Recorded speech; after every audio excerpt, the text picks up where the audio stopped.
And he said, sure, no problem. Just I'll call you when it's your turn.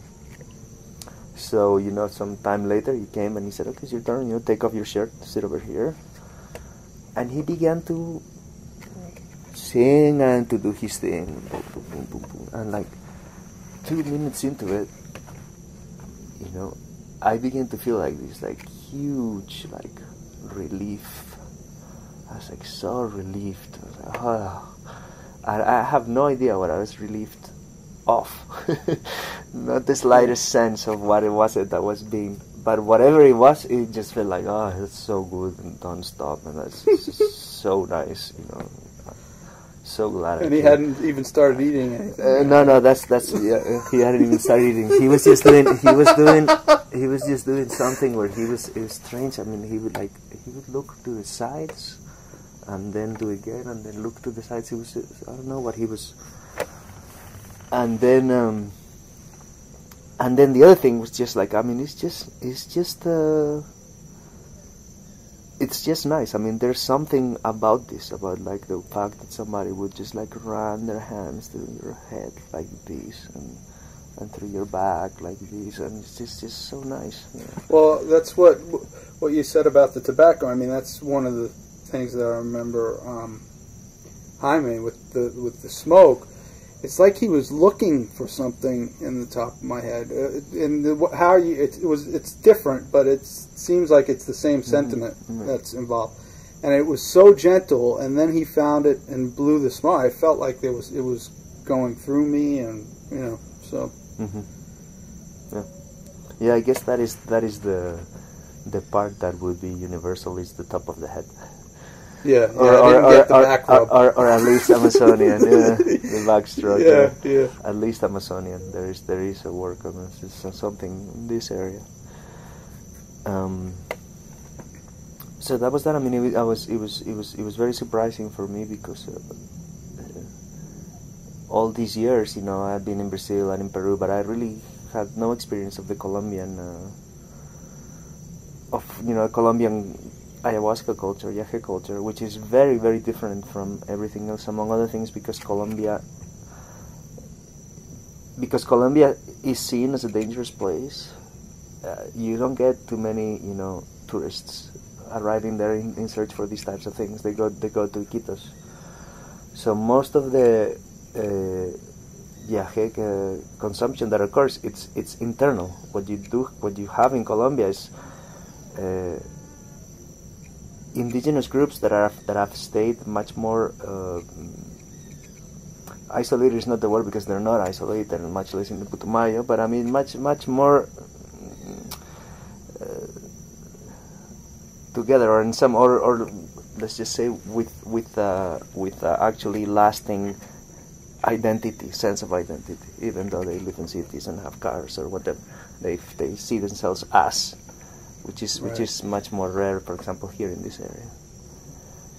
And then because the areas where they are dangerous, and they've been in guerrilla and narco traffickers and paramilitaries, army, and all of this, then actually internal colonialism of the jungle and immigration is much more rare. There's less people trying that. So they actually in Colombia it's much more. For a number of bad reasons, perhaps some good things have happened in terms of keeping cultures as they are. So they're feeding back on themselves, and without too many other external things coming in and coloring the. Exactly. Yeah. Exactly. And then you've had this phenomenon. I think it's uniquely Colombian, and that's also different. And it's that you have a lot of urban, middle-class, educated people who are drinking ayahuasca with sort of these traveling indigenous, shamans, curanderos. They just travel to the cities and do sessions there, which is something, for example, that it doesn't take that shape in Lima at all, or in Peru. You get a lot of foreigners doing something like this and going directly to the centers, but not this type of thing. So very, very interesting place, Colombia. Very, very interesting. And is this what you were setting up when we spoke back in December or January? No. In December I was working for a different documentary with a different. It was a project actually, still a project, with a different indigenous group that don't use ayahuasca. They live in the coast. They're called the Kogi in Santa Marta. Different project altogether. Also very interesting. Also like a very Colombian example, something that would only happen in Colombia. These guys are like living.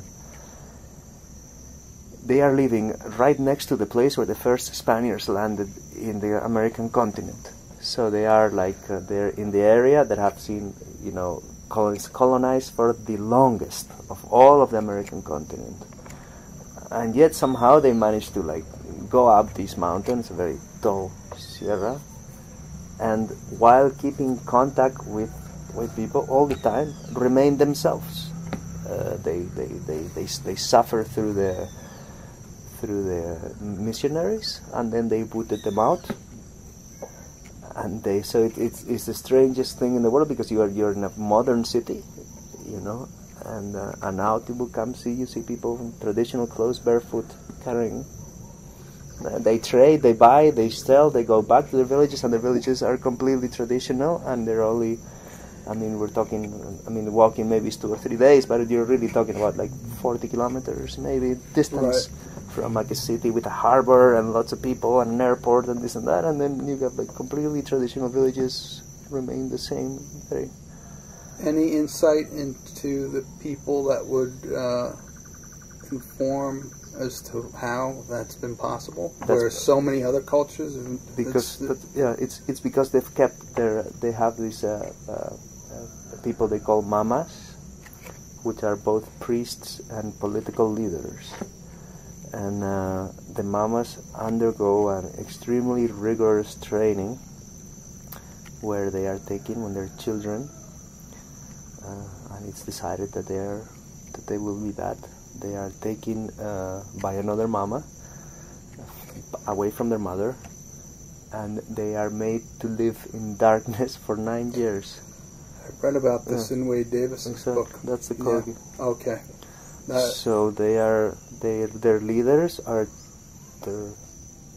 trained from childhood. They are different to everybody else because they've lived a different life to everybody else and they are being taught to learn to work in the spiritual, in the mental. So all the work that they do happens at this level.